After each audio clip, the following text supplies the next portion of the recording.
Hey guys, Gold Pro Donald Smith of Lingering Souls here. I'm about to head off to drive to the airport for Grand Prix Omaha, and I've been playing this pretty unique deck online lately. I've been having great results, and it's a ton of fun, and it's called Jeskai Vehicles. So the core of the deck is just like your old Vehicles decks, and when I say old, I mean right when Aether Revolt was released old. So, we're going back to Aethersphere Harvester. And yeah, the general plan of the deck is you start off with a 1-drop creature, ideally, but you don't have to. But then you just play these great 2-drop aggressive beaters. And basically for the first 3 turns, you try to develop out a clock, an aggressive force. And then you just start holding up counter magic. And in some matchups, after you counter their first spell and gain tempo, you play a Haymaker in Gideon or Avacyn. So, obviously, if you've been playing Standard, you know that Aetherworks Marvel is the big deck. And this is why we're playing blue instead of the more traditional black cards that you'll see in these types of decks. And the blue is just for counter spells. You can't let Aetherworks Marvel resolve because there's a chance they hit Ulamog. If they don't hit Ulamog, they'll hit something else that's usually good. So the whole point of the blue is to prevent Aetherworks Marvel from ever hitting the battlefield. And the other way to beat Aetherworks Marvel is with an aggressive start. It's funny, there's these control decks with tons of counter spells, sometimes like 10 to 12 counter spells, but they actually have a bad Aetherworks Marvel matchup because they don't have anything to follow up. They're not going to end the game, and against a control deck, you might hit 10 lands. They could just start casting Ulamogs from their hand. But with this deck, that won't be the case. Another key feature is that we actually don't have any Ulamog answers or Aetherworks Marvel answers. Now, technically we do in Nahiri and Release the Gremlins, but we actually don't bring those in against the Marvel decks. Everyone's like, oh, Nahiri's good, it takes out the Marvel, but no, that's not our goal. Our goal is to prevent Marvel from ever resolving. Alright, so a few big questions. First thing, I throw up this deck, I've been streaming a little bit and whatnot. People are like, where's Unlicensed Disintegration? So the simple fact is this is a Jeskai deck and not a Mardu deck, or not a Mardu blue deck, or however. The only black cards in the deck are Scrapheap Scrounger, which doesn't need black mana, and a few Cut to Ribbons in the sideboard, which doesn't need black mana to be cast. So the black is like an afterthought, just to enable the powerful Scrapheap Scrounger, and because it's relatively free to cast off Concealed Courtyard and Spire of Industry. I don't want Unlicensed Disintegration in the deck because there's simply not enough black producing lands to cast it. We have a total of 4, 8, and then 3 Aether Hubs. We have a total of 11 sources. It's recommended we have 12, but then Aether Hub's not even a reliable land, so you could really view it as like having us having 9 to 10 sources. And I'm just simply not interested in adding more tapped lands like Shambling Vents or whatever to cast Unlicensed Disintegration. And it makes the deck slower, but I also don't think Unlicensed is that great right now because the key spell is Aetherworks Marvel, and Unlicensed doesn't really do anything against that card. Unlicensed was great when the key spell was Gideon, when Mardu Vehicles was the top deck, because Unlicensed would kill a blocker and hit Gideon, and usually kill the Gideon. And it was also great against the Felidar combo when you could kill the cat and then kill Saheeli. But now we just have this 4-mana artifact, and Unlicensed doesn't interact well. It's still a good card. It's better than Harness Lightning in a vacuum, but I think the overall benefits of adding that 4th color is not worth it. The other thing people say, why 3 Gideon? What? Gideon's always a 4 of. You play Gideon, you win the game immediately. That's not true. So if you play a lot of games of Standard, you realize Gideon's actually sometimes a liability. It's good versus Marvel, and it's great versus Blue-Red Control, and I actually think it's kind of bad against every other deck in the format. So it's good versus Marvel because they just don't have clean answers to it, and it could take over a game. It's great versus Blue-Red Control because if I tap out for a Gideon and it resolves, it usually just kills them. They don't have answers, and they don't have like a follow-up pressure to beat you with.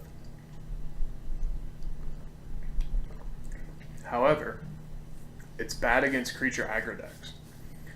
My opponent goes Winding Constrictor into Rishkar and now has a 4/4 and a 4/5, and I play Gideon. I'm on the play and I play Gideon and make a 2/2 Knight. That's not really a magic card.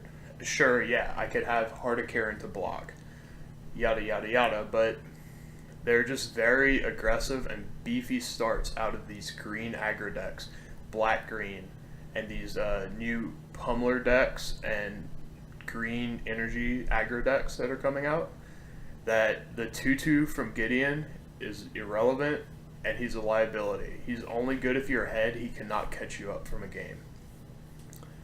So it's just, yeah, it's good against Marvel, but you don't always want to tap out, and honestly, they can't really kill the first, so if you draw 2 Gideons, the second one's kind of useless.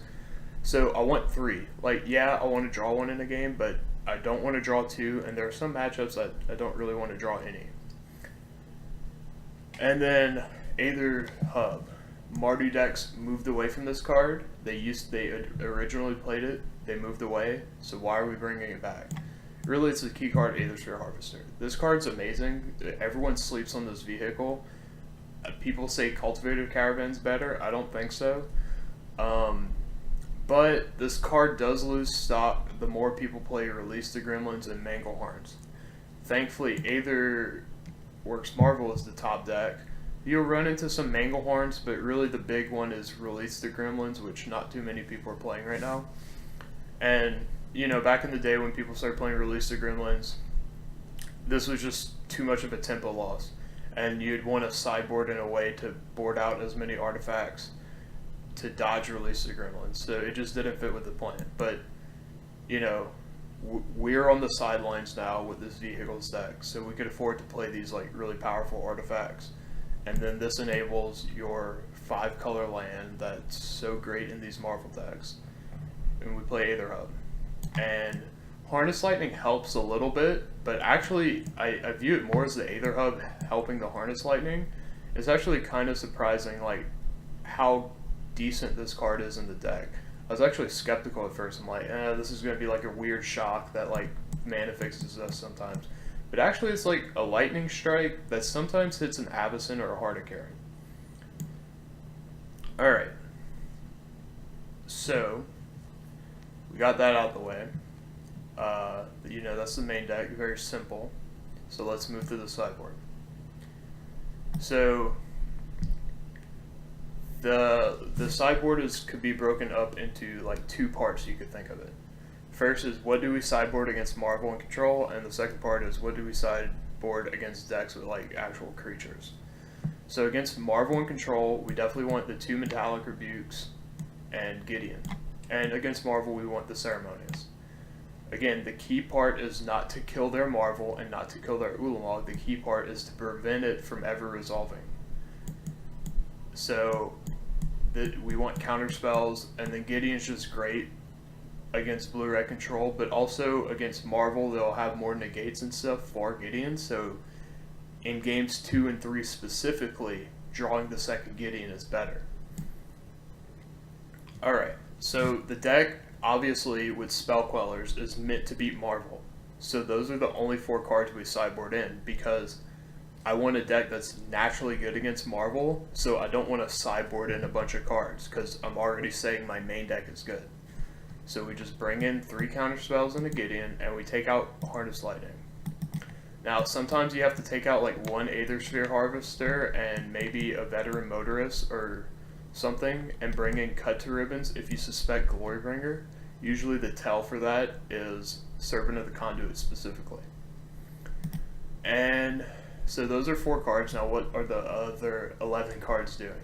Basically against black, green, and energy aggro decks, whether it be like Pummeler based or just like red, green energy, and zombies. You know, zombies is still a deck that people are kind of sleeping on.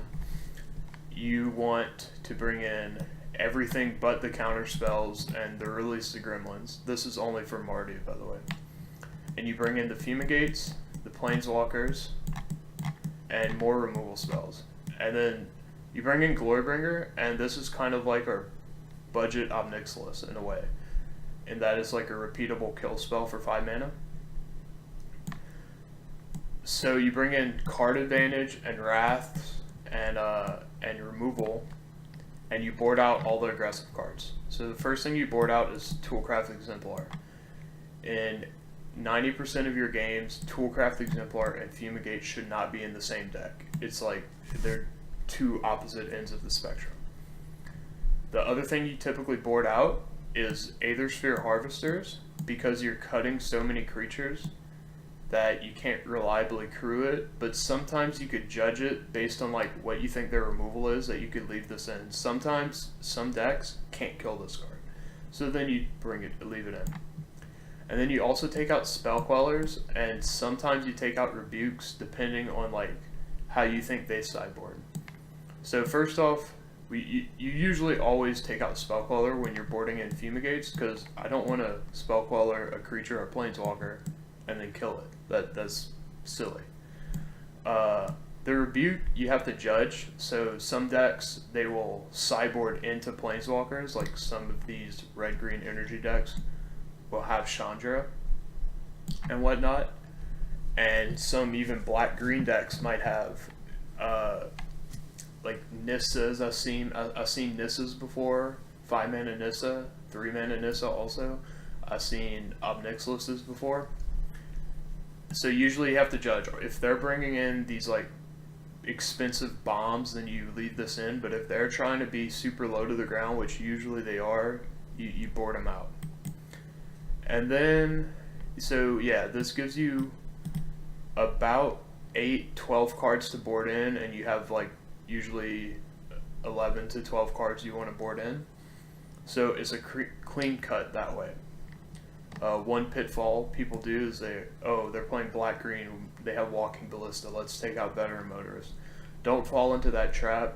I don't want to get into it too much, but ultimately, if they're Walking Ballista for 1 and kill a Veteran Motorist, it's still just a 1-for-1, and you get a Scry 2, so it's like, it's not a big deal if this dies to Walking Ballista, just trust me on that, please.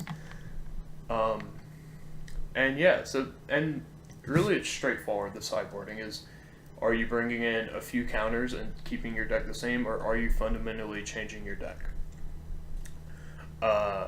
Don't try to mix and match too much. Sometimes you have to, but really, you know, I'm not going to give you a sideboard guide. You go on a case-by-case basis, because this deck is flexible in how you play it and how you could sideboard with it.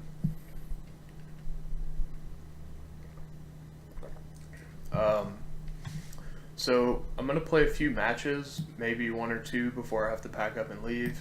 But one last thing, you know, people are like, well, what's the bad matchups? And why are you playing this deck? Why aren't you playing Marvel? Why are you buying a plane ticket and not playing the best deck, Aetherworks Marvel? Well, I do think this deck has a great Marvel matchup. I mean, I'm playing blue for counterspells just for that matchup. So, and, you know, from testing, it has a good matchup. It has a pretty good control matchup, but like that's the second deck people like. Well, what are the bad matchups? I mean, admittedly, it has a bad black-green. Basically, it's like bad in the aggro mirrors, because Spell Queller and Metallic Rebuke are sometimes like really clunky and unplayable. And this is where you feel the loss of unlicensed disintegration, because usually your creatures were a little bit smaller, but you'd be able to unlicense and win the race.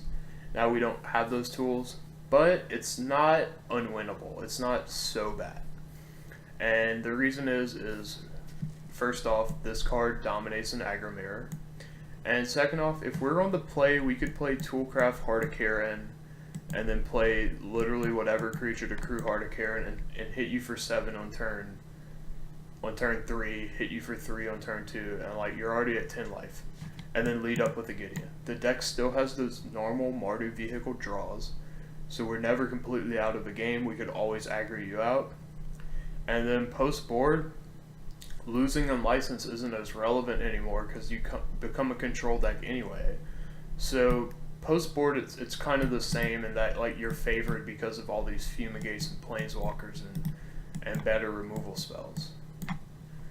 So while you're not the best against zombies, black, green, and energy aggro, you're still fine.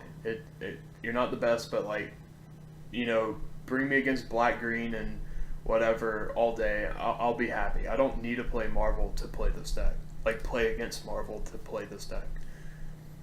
Anyway, that's the deck tech.